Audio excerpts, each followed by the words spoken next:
Technology allows a scale and speed of opinion creation that is extremely seductive to our brain. Social media is the great amplifier of collective illusions. Collective illusion is a situation where most people in a group go along with an idea that they do not agree with simply because they think that most people in the group actually agree with it. And as a result, the entire group ends up doing things that almost nobody wants. We have found collective illusions everywhere we look, from the kind of lives we want to live, to the country we want to live in, to the way we want to treat each other, and even what we expect out of our institutions. Every time you go online, you are in a funhouse of mirrors.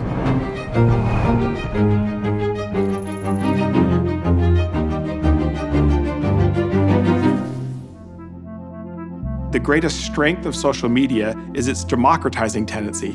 We don't have to just look to elites and a few news outlets to tell us about us. We can actually communicate with each other. But when we engage online, we tend to think that we're interacting with a reasonable sample of the actual population. But it's not true. Close to 80% of all content on social media is generated by about 10% of the users. That 10% tends to be extreme on most social issues. They are the vocal fringe.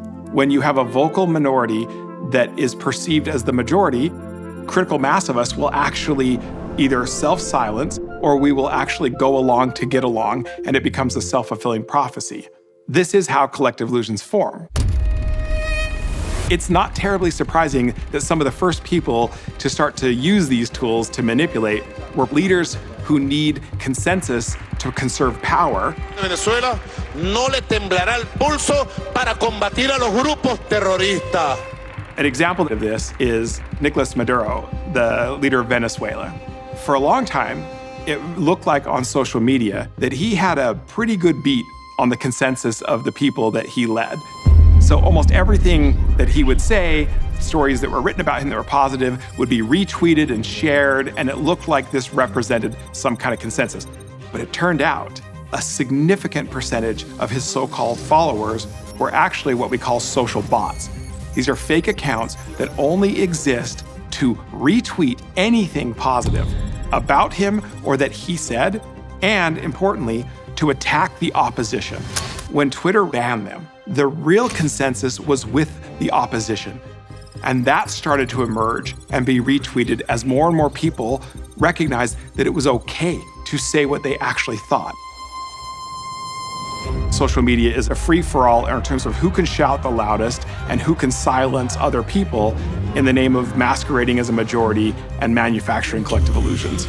Your willingness to conform and your unwillingness to challenge what you think the group believes will actually contribute to leading the group astray.